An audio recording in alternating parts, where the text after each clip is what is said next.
mechanism of urine formation। ठीक है, 4 step है बेटा इसमें। पहला है ग्लोमेरुलर फिल्ट्रेशन, और इसी को बोलते हैं बेटा हम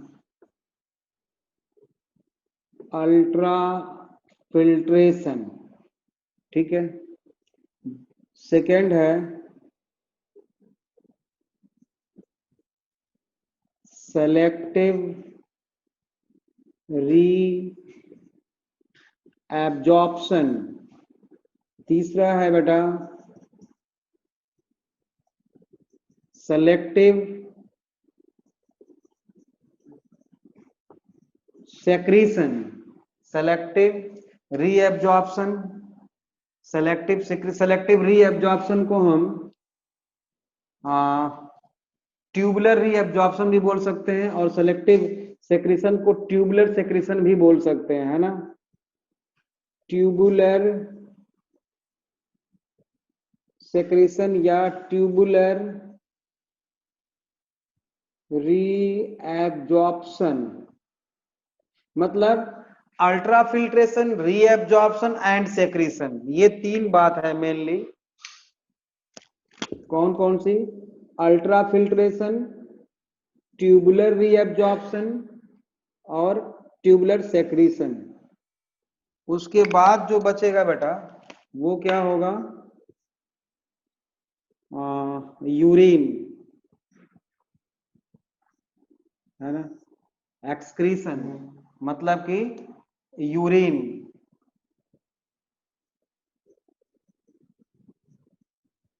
ठीक है, होता क्या है बच्चों कि जैसे मान लो इसको हम नंबर 1 दे देते हैं बेटा, इधर इसको 1 नंबर दे दें, इसको 2, इसको 3 और ये 4। तो आप मान लो कि अगर ये है बाउमेन्स कैप्सूल,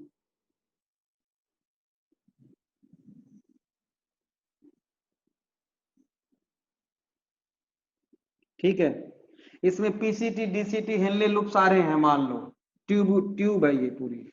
ठीक है, और यहां पर ये एफरेंट आर्टेरियोल है और ये है इफरेंट आर्टेरियोल। एफरेंट आर्टेरियोल और ये है इफरेंट आर्टेरियोल। ठीक है, तो यहां पे जो होगा बेटा इसको बोलेंगे अल्ट्रा फिल्ट्रेशन, मतलब 1 नंबर इसको दे दें। जो यहाँ पे फिल्ट्रेट आएगा उसको ग्लोमेरुलर फिल्ट्रेट बोलेंगे। गुड मॉर्निंग भाई अर्नव। यहाँ पे जो फिल्ट्रेट आएगा उसको ग्लोमेरुलर फिल्ट्रेट बोलेंगे। फिल्टर जो होके आएगा वो ये किस प्रोसेस से आएगा बेटा? अल्ट्रा फिल्ट्रेशन, और इसी को क्या बोलते हैं हम? ग्लोमेरुलर फिल्ट्रेशन और अल्ट्रा फिल्ट्रेशन, जो हम लोग कल पढ़ चुके हैं इसको। ठीक है, तो ये पहला हमने बता दिया। दूसरा क्या है बेटा? ये जो कैपिलरी होती है, ब्लड कैपिलरी, ऐसे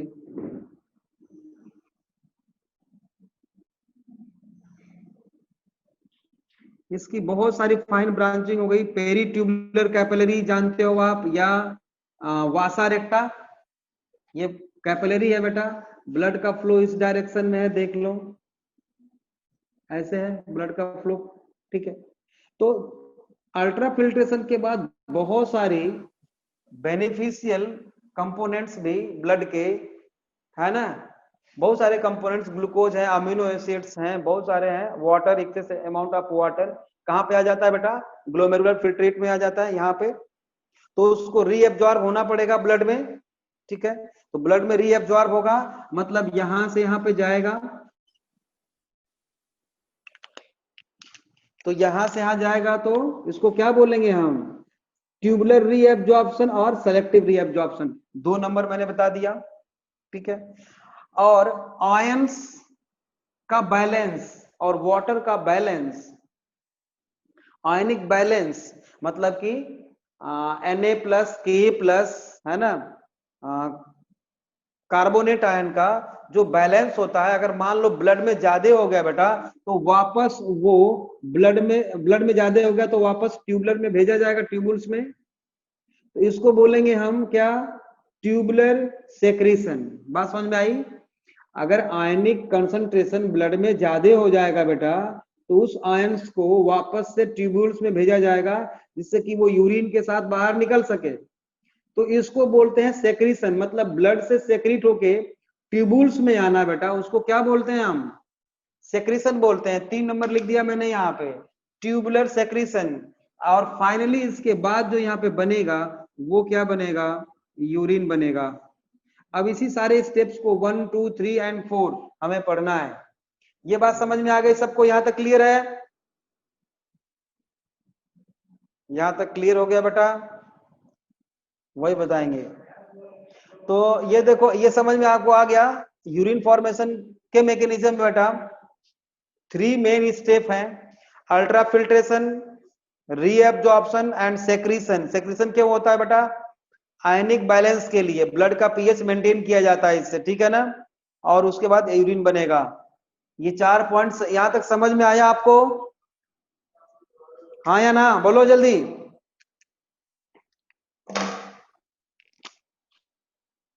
जल्दी बोलो, समझ में आ गया ना बेटा यहां तक?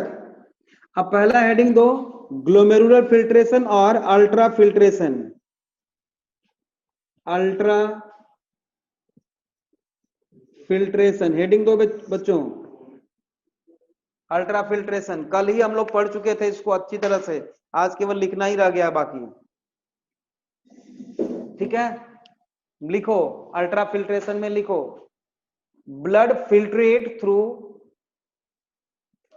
blood filtered through, blood filtered through filtration membrane,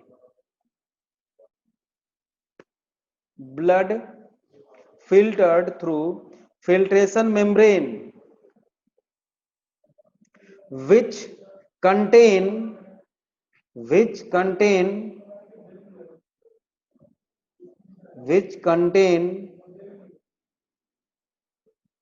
in bracket filtrate bracket close almost all the constituent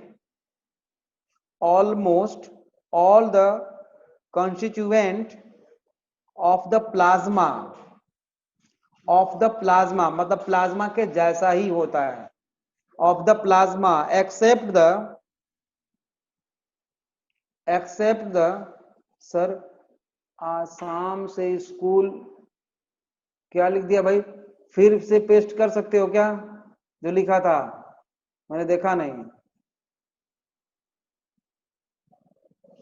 कोई बात नहीं सर। आसाम से स्कूल खुले थे और 22 बच्चे कोरोना पॉजिटिव हो गए। अच्छा, आसाम में? हाँ चलो कोई बात नहीं, वो जो होगा देखा जाएगा, क्या होगा आगे। अभी जैसे चल रहा है वैसे चलने दो। Constituent of the plasma except the fat and proteins into the lumen of Bowman's capsule. Blood filtered through the filtration membrane which contain almost all the constituent of the plasma except the fat and proteins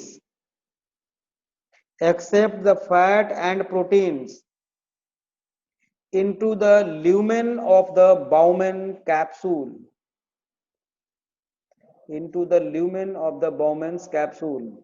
It is considered as process of ultrafiltration.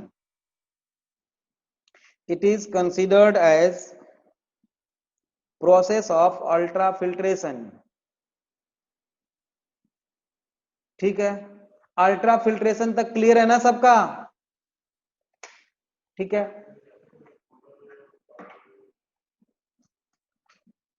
Next point लिखो। Next point लिखिए, 1100 to 1200 ml of blood blood filtered by both kidney per minute. 1100 to 1200 of ml of blood filtered by both kidney per minute. ये हम लोग कल ही पढ़ चुके थे, ठीक है ना सर? फर्स्ट पीटी बोल दो, फर्स्ट पीटी बोल दो। फर्स्ट पीटी क्या, कितनी बार बोलो यार, आप लोग लिख नहीं रहे हो इतना जल्दी जल्दी, धीरे धीरे। तो फर्स्ट पॉइंट, फर्स्ट पॉइंट यही तो बोला था यार, फर्स्ट सेकेंड पॉइंट। ब्लड सारा ही बोल देता हूं, ब्लड फिल्टर्ड थ्रू, तेज लिखो थोड़ा, blood filtered through filtration membrane which contain fat and which contain almost all the constituent of the plasma except fat and proteins in the lumen of the Bowman's capsule. This process is called ultrafiltration. ठीक है, और ये भी हम लोग कल पढ़ चुके थे कि 1100 to 1200 ml of blood filtered by both kidney per minute, ठीक है। और ये होता है बेटा 1/5, मतलब कि हमारा हार्ट जो है बेटा, हार्ट के वेंट्रिकल्स जो है बेटा, वो कितने ml ब्लड पंप करते हैं पर मिनट? 5 to 6 litre. तो ये कितना हुआ फिर उसका 1/5 हुआ कि नहीं? 1/5 हुआ कि नहीं? तो 1/5 ऑफ द ब्लड, ये क्या है बेटा? 1100 to 1200 क्या है? हाँ, ये क्या है? 1/5 of the blood pumped out, next point लिखिए, 1/5 blood which is equal to, ऐसे लिख सकते हो, which equal to 1/5 of the blood pumped out by each ventricles,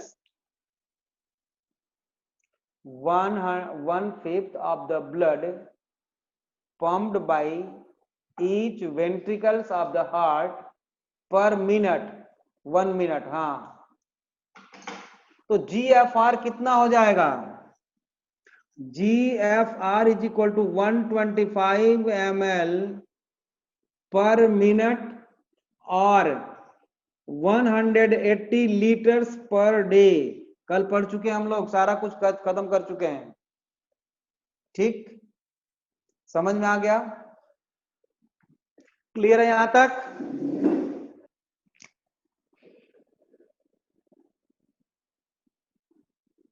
बेटा यहां पर जो चीज फिल्टर होके आती है, इसी को हम क्या बोलते हैं?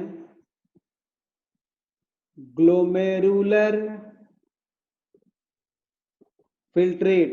Glomerular filtrate contain large amount of water. Composition लिखने जा रहा हूं मैं, लार्ज अमाउंट ऑफ वाटर। और क्या होता है बेटा? डिसॉल्व्ड सब्सटेंसेस लाइक यूरिया, कुछ अमोनिया भी होता है बेटा, ammonia, uric acid, amino acids, glucose, sodium ion, potassium ion, HCO3 carbonate ion, etcetera. ये सारी चीजें बेटा इसमें मिक्स होती हैं।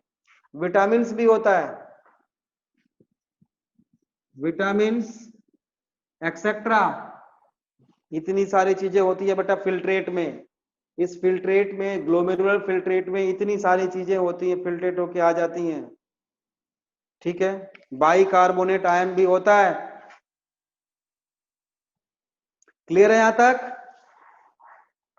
ग्लोमेरुलर फिल्ट्रेशन क्लियर हो गया सबका? First point ultra filtration okay है सबका? अल्ट्रा फिल्ट्रेशन समझ में आ गया बच्चों? बेटा ध्यान दो, जब है ना। ट्यूबुलर रीएब्जॉर्प्शन या सेलेक्टिव रीएब्जॉर्प्शन हेडिंग दो। सेकंड है बेटा ट्यूबुलर रीएब्जॉर्प्शन और सेलेक्टिव रीएब्जॉर्प्शन।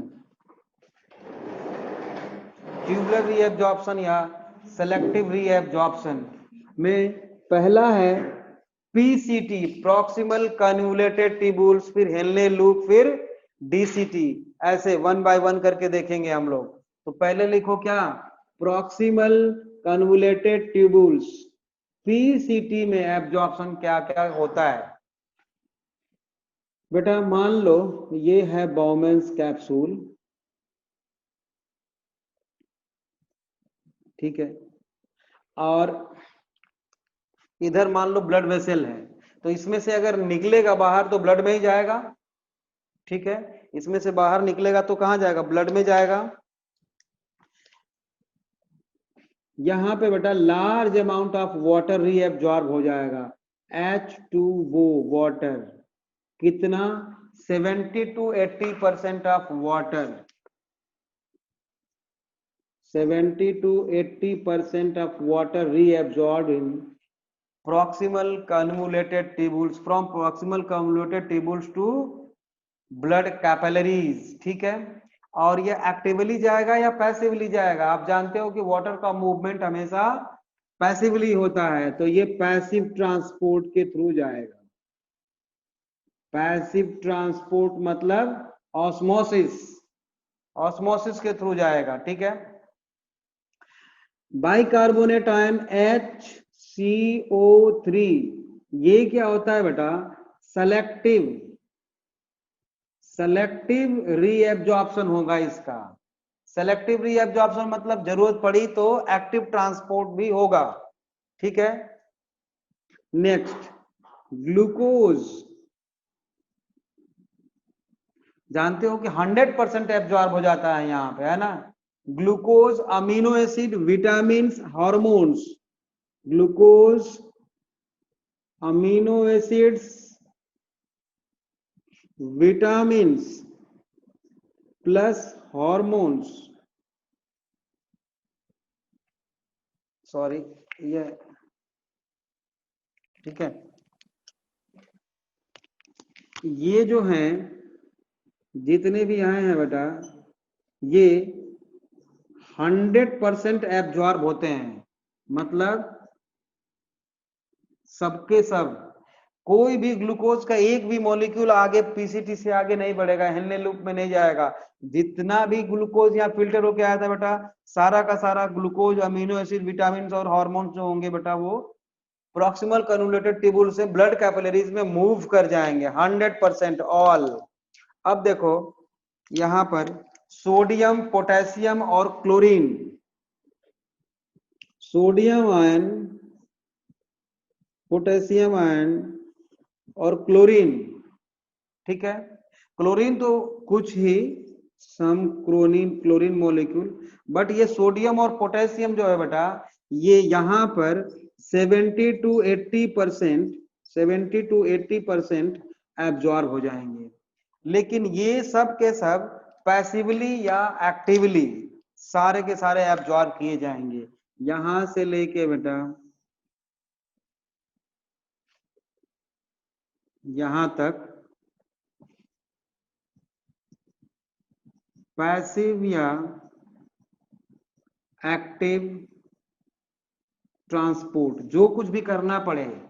मतलब आप देखो कि यहां से यहां अगर मान लो 100 मॉलिक्यूल्स यहाँ पे शुगर के हैं, यहाँ पे 200 मॉलिक्यूल शुगर के हैं, तो अगर यहां से यहां आना है शुगर मॉलिक्यूल को, तो पहले 50 मॉलिक्यूल्स तो बाय डिफ्यूजन आ जाएगा, पहले 50 मॉलिक्यूल डिफ्यूजन से आ जाएगा। जब दोनों तरफ बराबर हो जाएगा, फिर यहाँ पे क्या हो जाएगा, एक्टिव ट्रांसपोर्ट के थ्रू इसको ले लिया जाएगा, समझ रहे हो। तो यहां भी डिफ्यूजन भी हो सकता है, ऐसी बात नहीं है, डिफ्यूजन के थ्रू जाएगा कुछ इनिशियली, बाकी एक्टिवली वो उसको पंप करके ब्लड में भेज दिया जाएगा ताकि आगे कुछ भी ग्लूकोज का मॉलिक्यूल न जाने पाए। समझ में आ गई बात? ग्लूकोज और अमीनो एसिड्स लार्ज अमाउंट में बेटा यहाँ पे फिल्टर होते हैं और एब्जॉर्ब होते हैं, इसलिए इसको हम बोलते हैं threshold substances, threshold substances of the filtrate, right. तो ये है सेलेक्टिव रीअब्जॉर्प्शन में प्रॉक्सिमल कन्वोल्यूटेड ट्यूबुल्स में जो भी सब्सटेंसेस एब्जॉर्ब होते हैं। अब इसको लिखो आप, मैं बोल रहा हूं, PCT is the site for obligatory reabsorption. Obligatory का मतलब ये होता है बेटा कि यहाँ पे एब्जॉर्प्शन होना ही होना है, फैकल्टेटिव नहीं है, कोई दूसरा इसके पास सोल्यूशन है ही नहीं, एब्जॉर्ब होगा ही होगा, ठीक है। तो लिखो PCT is the site of obligatory reabsorption. PCT is the site of obligatory reabsorption where about 80% of nephric filtrate यही जो यहाँ पे आया था, where about 80% nephric filtrate reabsorb.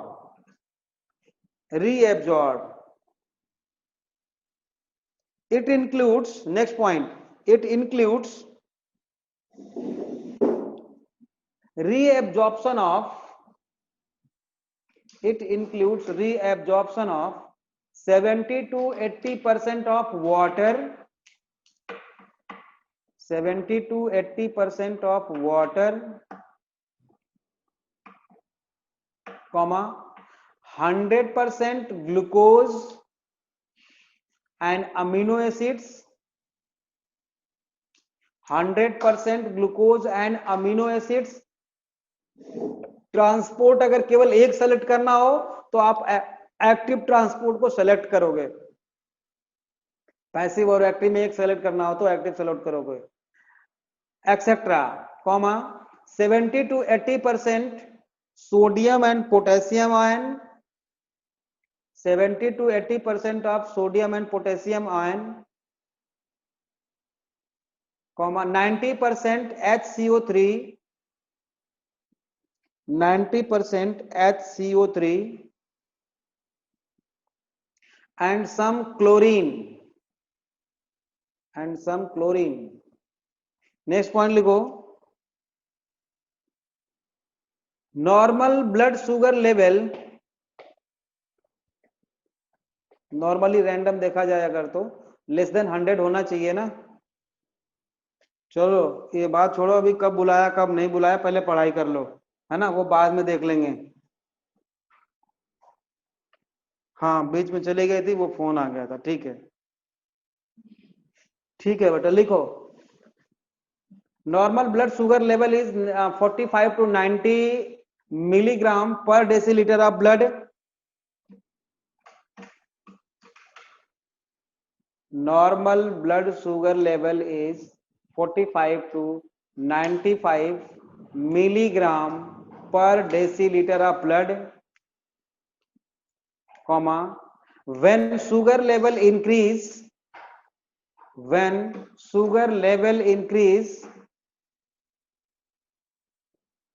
greater than 160 milligram per deciliter, हाँ diabetes, it get excreted via urine, it get excreted through urine called glycosuria,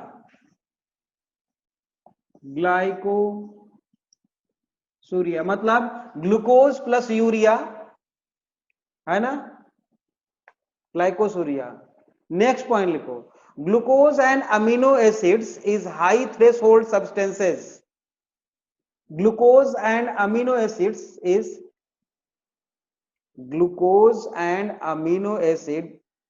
acids are high threshold, THRESHOLD threshold substances as they are largely reabsorbed by the blood, as they are largely reabsorbed by the blood, while urea and uric acid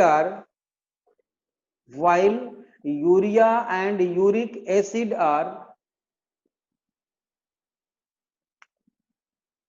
reabsorbed in small amount. Urea and uric acid are absorbed in small amount, so they are called low threshold substances.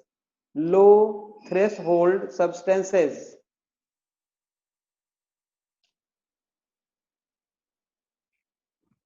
Low threshold substances.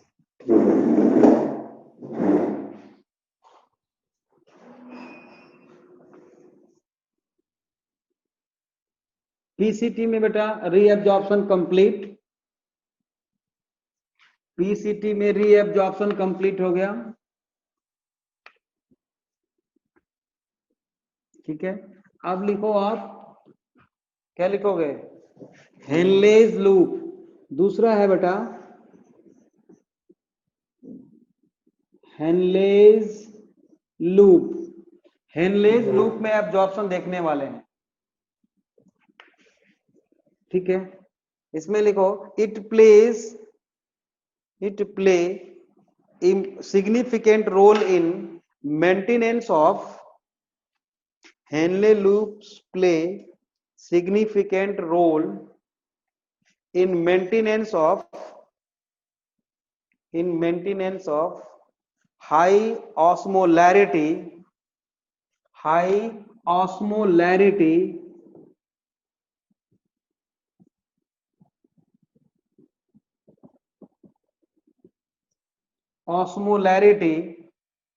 maintenance of high osmolarity of medullary interstitial fluid.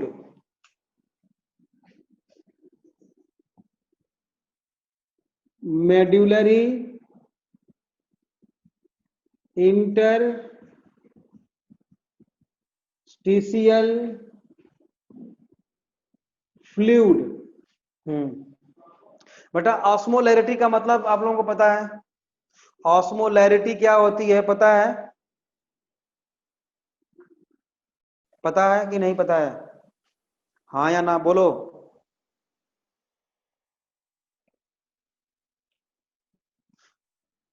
क्या बात है, screen बार बार चली जा रही है, बोलो। Osmolarity बताऊं या पता है पहले से?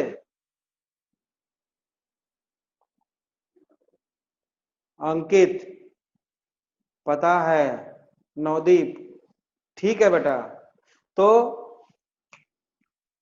अगर मान लो नवदीप पता है बेटा तो बता, ये जो है दो बीकर हमारे पास हैं, ये ए है और ये बी है, दोनों में इक्वल अमाउंट ऑफ वाटर है, वॉल्यूम वाइज दोनों में बराबर है पानी। ठीक है, इसमें बेटा 100 ग्राम शुगर है, इसमें 200 ग्राम शुगर मिला दिया बी में। ऑस्मोलैरिटी किसकी ज्यादा है? ऑस्मोलैरिटी किसकी ज्यादा है? ए की बी की? बी की ऑस्मोलैरिटी ज्यादा है। नवदीप बहुत अच्छा बेटा, ये बात सबको पता है। ठीक है, हाँ पता होना चाहिए सबको, नहीं है तो बता देना अभी, फिर मैं बता दूं, बाद में नहीं बताऊंगा मैं। ठीक है, तो मेडुलरी इंटरस्टिशियल फ्लूइड जो होता है बेटा, बता दें, पर्व Garg total number of solute particle in 1 litre of water. समझ रहे हो? 1 लीटर पानी में जितने सॉल्यूट्स होंगे बेटा, ठीक है ना, उस सॉल्यूशन का उसको हम बोलते हैं, हाँ 1 लीटर में 1 लीटर पानी है अगर वाटर, डिस्टिल्ड वाटर, उसमें हम सॉल्यूट कुछ मिक्स कर दें बेटा, वही उसकी नंबर ऑफ सॉल्यूट्स को ही हम उसकी ऑस्मोलैरिटी बोलते हैं, ऑस्मोलैरिटी बोलते हैं, ऑस्मोलैरिटी। ठीक है, और इसका यूनिट होता है बेटा मिली ऑस्मोल पर लीटर, मिली ऑस्मोल पर लीटर ऑस्मोलैरिटी की यूनिट होती है, समझ रहे हो? ठीक है, तो जिसकी ऑस्मोलैरिटी ज्यादा होती है बेटा वो हाइपरटोनिक सॉल्यूशन होता है। ऑस्मोलैरिटी ज्यादा होने का मतलब क्या है? वो क्या है? हाइपरटोनिक सॉल्यूशन है। हाइपो कब होगा? जिसकी ऑस्मोलैरिटी कम होगी, ठीक बात है ना? तो मेडुलरी इंटरस्टिशियल फ्लूइड जो होता है बेटा, उसकी ऑस्मोलैरिटी को मेंटेन करने का काम कौन करता है? हेनले लूप करता है बेटा, ठीक है? ठीक है, देखो ये मान लो कॉर्टेक्स रीजन है, ऊपर वाला क्या है बेटा? कॉर्टेक्स है, और ये नीचे वाला क्या है? हेनले लूप है, कुछ इस तरह से।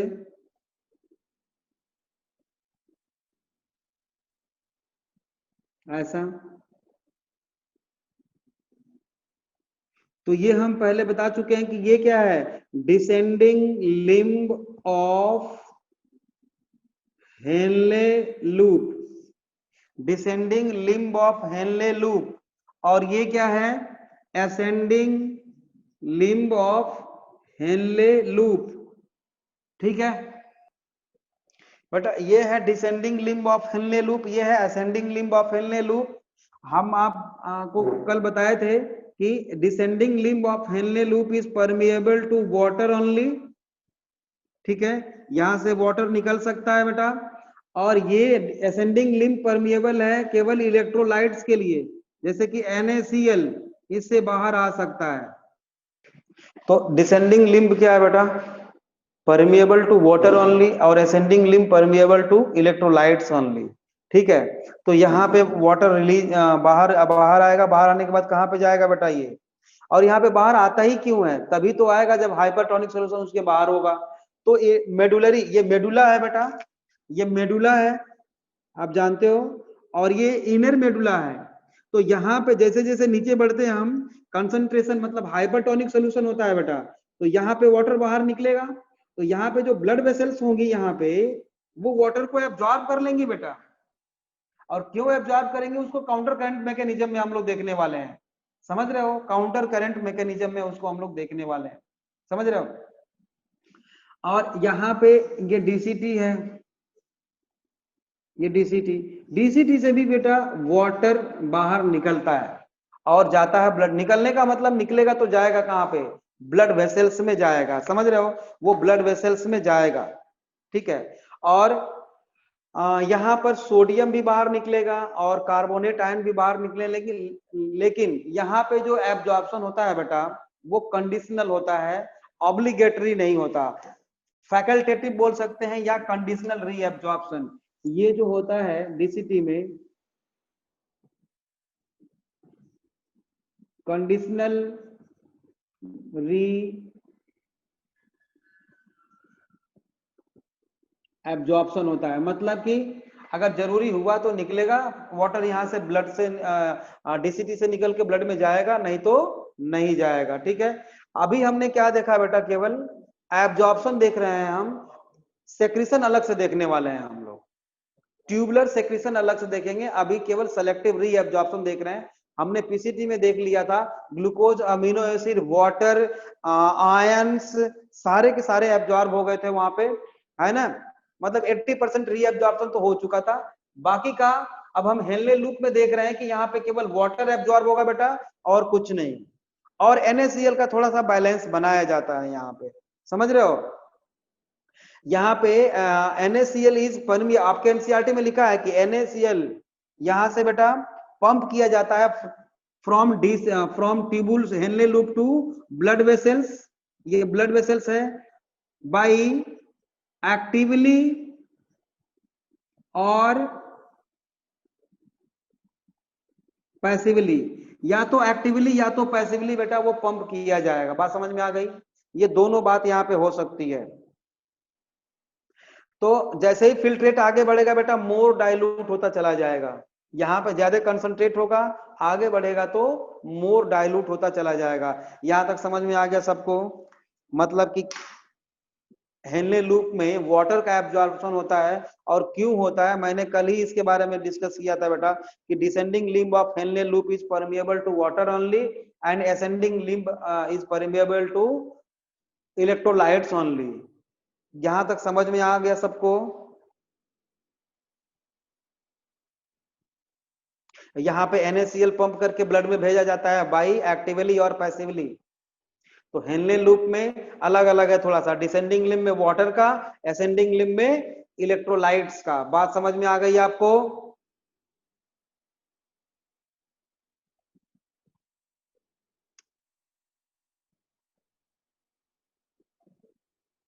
क्लियर हो गया?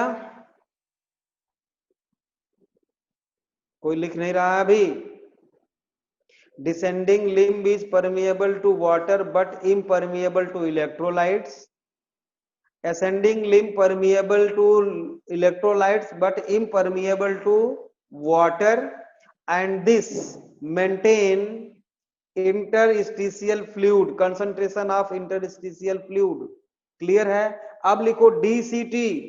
DCT में मैंने पहले ही बता दिया आपको, फैकल्टेटिव रीअब्जॉर्प्शन यहाँ पे होता है under the control of aldosterone and ADH। बेटा अगर ब्लड में पानी की कमी हो जाएगी तो यहाँ पे ज्यादा वाटर एब्जॉर्ब किया जाता है, ठीक है, ज्यादा हो गया तो ब्लड से यहाँ पे आ सकता है, ठीक है। इसी तरह से बेटा ट्यूबुलर सेक्रीशन में पढ़ेंगे हम लोग, बिल्कुल, ठीक है ना। तो अंडर, और उसमें दो हार्मोन हेल्प करते हैं, एक वैसोप्रेसिन जो क्लास 10th में पढ़ा था आपने, उसको हमें एंटी डायूरेटिक हार्मोन ADH भी बोलते हैं, दूसरा एल्डोस्टेरॉन होता है। तो under the control in ADH and ADH and aldosterone, selective or conditional reabsorption occur in DCT। DCT तो नेक्स्ट हेडिंग दो DCT, नेक्स्ट हेडिंग दो बेटा DCT। DCT, DCT में लिखिए बायो में फैकल्टेटिव रीएब्जॉर्प्शन। अब फैकल्टेटिव DCT में लिखो facultative reabsorption under influence of hormone। in DCT facultative reabsorption occur under influence of hormonal control, hormonal control। और वो दो हार्मोन कौन कौन से होते हैं बेटा? एक होता है ADH जो बाद में हम लोग पढ़ेंगे, और दूसरा होता है एल्डोस्टेरॉन। और एल्डोस्टेरॉन के बारे में भी हम लोग पढ़ चुके हैं बेटा, कल ही पढ़ चुके थे, पढ़े थे anti diuretic hormone, anti diuretic, बिल्कुल। तो एल्डोस्टेरॉन के बारे में तो कल हम लोगों ने पढ़ा था, और ADH के बारे में पढ़ चुके हैं, बट फिर हम बताएंगे अभी, ठीक है। नेक्स्ट लिखो। अच्छा DCT किसके किसके लिए परमिएबल है बेटा? दोनों के लिए, वाटर एंड NaCl दोनों, ये भी लिख लो, याद आया मुझे, लिख लो DCT is permeable to both water and NaCl। लिख लो statement, DCT is permeable to water and NaCl both, दोनों के लिए परमिएबल होता है, दोनों के लिए परमिएबल होता है बेटा, ठीक है। अब लिखो collecting duct, collecting duct, heading दो कलेक्टिंग डक्ट, और इसमें लिखिए the collecting duct mainly responsible for, the collecting duct mainly responsible for reabsorption of water, reabsorption of water in the region of, in the region of medullary interstitial, medullary interstitial along with some amount of urea, along with some amount of urea। मतलब collecting duct से बेटा कुछ urea निकल के Henle loop में भी जाती है, समझ रहे हो, हेनले लूप में जाती है। इसको हम काउंटर करंट मैकेनिज्म में एक बार फिर देखने वाले हैं, नोट करके लिखो एक बार, note,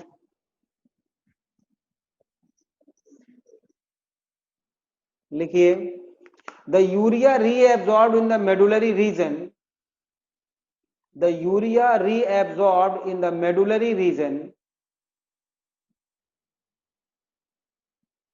which help in maintaining of the urea reabsorbed in the medullary region which help in maintaining of the hypertonicity of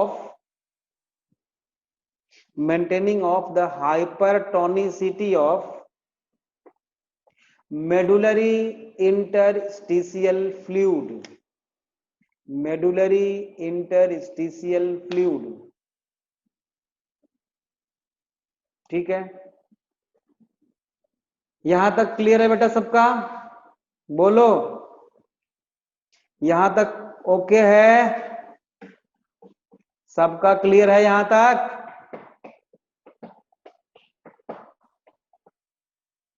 clear है यहां तक? बोलो बोलो बोलो बोलो, जल्दी बोलो यार, क्यों परेशान करते हो? ठीक है,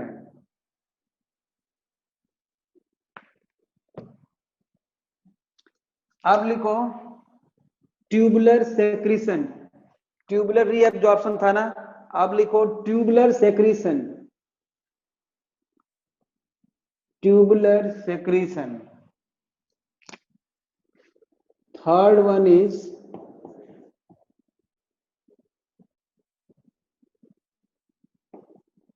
ट्यूबुलर सेक्रीशन। बेटा ये है, मान लो बाउमेन्स कैप्सूल, और ये है पीसीटी, ये है Henle loop,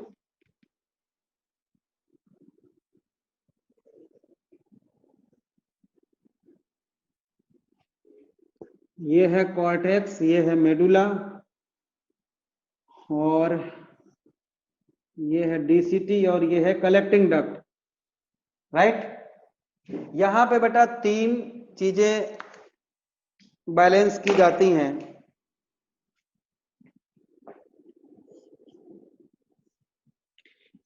H plus blood से बाहर, देखो ब्लड ज्यादा एसिडिक होने लगा तो ब्लड क्या करेगा बेटा, प्रोटॉन को निकाल के, H प्लस को निकाल के डीसीटी में भेज देगा, K प्लस, ठीक है। और NH3, अगर ब्लड में अमोनिया ज्यादा हो गई तो वो अमोनिया भी कहां पे आ जाती है बेटा, कहां पे आ जाती है, पीसीटी में आ जाती है। देखो पीसीटी से ब्लड में भी जाता है, और जरूरत पड़ी तो ब्लड से पीसीटी में ही H प्लस, K प्लस और अमोनिया, ये तीनों आ सकते हैं। तो ब्लड से सेक्रीट होके आएंगे बेटा, ब्लड वेसल से सेक्रीट होके आएंगे, इसीलिए इसको बोलते हैं सेक्रीशन, इसीलिए इसको क्या बोलते हैं, सेक्रीशन। कुछ और चीजें यहाँ पे आप लिख सकते हो, स्टार लगा के लिख सकते हो, जो एनसीईआरटी में नहीं है, बट आप चाहो तो लिख लो। यहाँ पे मैं बोल रहा हूं, creatine in hippuric acid pigments drugs, creatine in hippuric acid, hippuric HIPPURIC, hippuric acid pigments drugs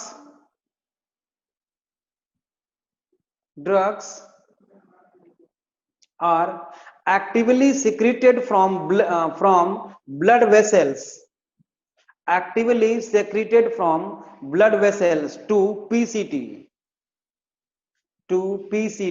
मतलब ये जो चीजें मैंने लिखवाया यहाँ भी, क्रिएटिनिन, हिपोरिक एसिड, ये सब भी सेक्रेट होके कहाँ चली जाती है बेटा, पीसीटी में चली जाती है, ठीक है। एनसीईआरटी के अकॉर्डिंग तो ये याद रखना है आपको, ये सब सारी K plus H plus, K plus H plus और CH3, सॉरी NH3, ये निकल के ब्लड वेसल से कहां पे चली जाती है बेटा, पीसीटी में, ठीक है।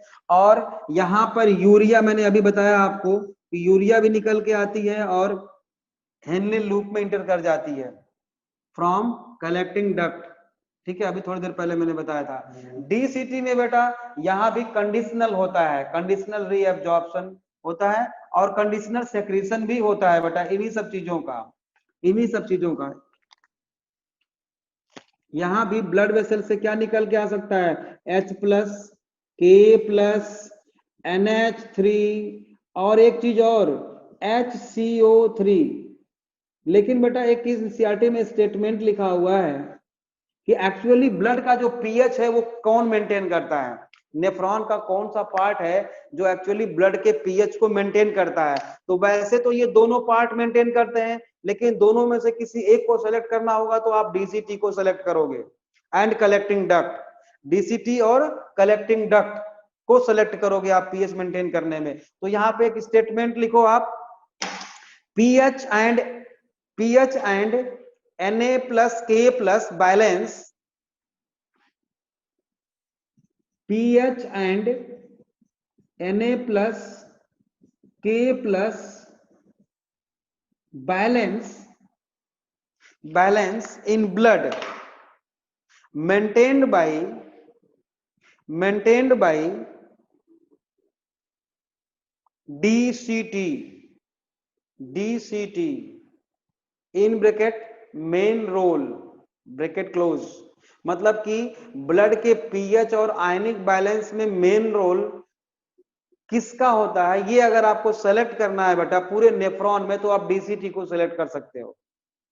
ब्लड का पीएच 7.4 मेंटेन रखता है डीसीटी क्लियर है यहां तक, ठीक है। अब देखो बेटा यहाँ पे कलेक्टिंग डक्ट में हम क्या देखते हैं, यहाँ भी ब्लड वेसल्स इसके पास से होके पास आउट होती है बेटा, और यहाँ पे सेलेक्टिव सेक्रीशन होता है बेटा H plus and K plus, ये होता है बेटा सेलेक्टिव सेक्रीशन। सेलेक्टिव सेक्रीशन कहाँ पे होता है बेटा, कलेक्टिंग डक्ट में। कहां से, ब्लड से, ब्लड वेसल से H प्लस और K प्लस दोनों आते हैं और ब्लड की फ्लूइडिटी को और पीएच को मेंटेन करते हैं। लेकिन मेन रोल वही बात है डीसीटी करता है, मेनली तो डीसीटी करता है, ठीक है। अब लिखो ट्यूबुलर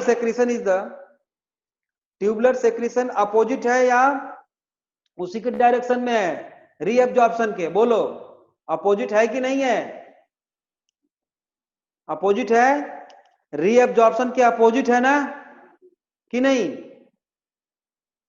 भाई। रीएब्जॉर्प्शन में इसमें से निकल के ब्लड में गया था और सेक्रेशन में क्या हो रहा है बेटा, ब्लड से निकल के इसमें आ रहा है, मतलब बैलेंस कर रहा है पीएच को, ठीक है। ट्यूबुलर सेक्रेशन इज द, आप लोगों को सुनाई भी दे रहा है यार, नहीं मैं भी बोले जा रहा हूं यार, स्क्रीन गायब हो गई है, किसी को सुनाई दे रहा है नहीं दे रहा है, बोलो समझ में आ गया, ठीक है रवि रंजन बढ़िया। लिखो बेटा मैं इसको कंप्लीट करके ही छोड़ूंगा, बस 5 मिनट और दे दो हमें, मैंने एक्सप्लेन कर दिया है, बस लिख लो आप लोग। फर्स्ट पॉइंट लिखो, tubular secretion is the opposite of tubular reabsorption. Tubular secretion is the opposite of tubular reabsorption.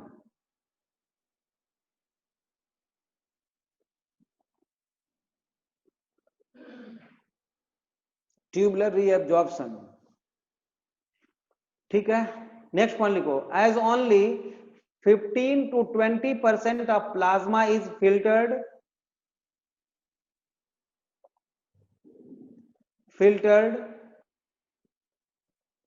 a large amount of plasma may contain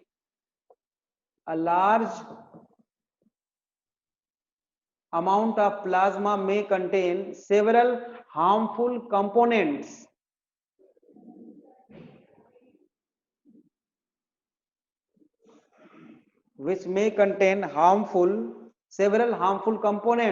which also needs to excreted out of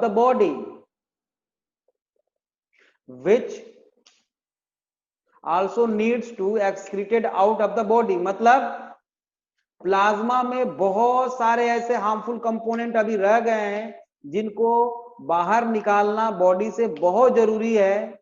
जैसे मैंने यहाँ पे लिखवा दिया है, हिपुरिक acid है, creatinine है, pigments हैं, ड्रग्स हैं, वो कैसे बाहर निकाले जाएंगे बेटा? वो क्योंकि वो फिल्टर होके आए नहीं है, तो ब्लड कैपिलरी से सीधे निकल के ट्यूबुल्स में चले गए हैं। ब्लड कैपिलरी से निकल के बेटा सीधे ट्यूबुल्स में गए और यूरिन के थ्रू बाहर हो जाएंगे वो। ठीक है, नेक्स्ट पॉइंट लिखिए, these components like creatinine drugs,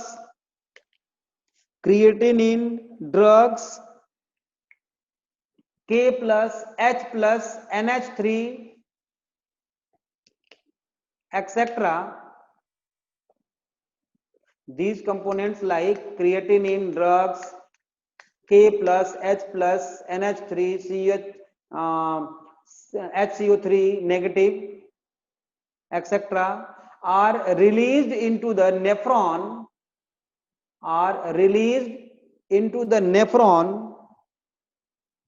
from the blood vessels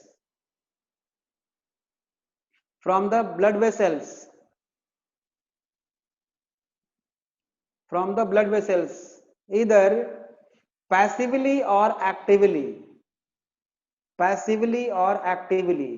अगर ब्लड में बहुत ज्यादा होगा बेटा तो एक्टिवली उसको पंप करके ट्यूबुल्स में भेज दिया जाएगा कि तू बाहर चला जा, है ना। और एक बात और है, जो लोअर ऑर्गेनिजम्स होते हैं, लोअर वर्टिब्रेट्स होते हैं बेटा, tubular secretion is the mode of excretion, है ना। मेनली एक्सक्रीशन कैसे होता है उनमें? ट्यूबुलर सेक्रेशन के थ्रू। एक्सक्रीशन का एक मेजर पार्ट होता है लोअर वर्टिब्रेट्स में, लोअर ऑर्गेनिजम्स में। लिखिए, नोट करके लिख लो इस बात को, या स्टार लगाओ। लिखिए, tubular secretion is the main mode of excretion. Tubular secretion is the main mode of excretion in lower organisms, comma, marine fishes and desert amphibians.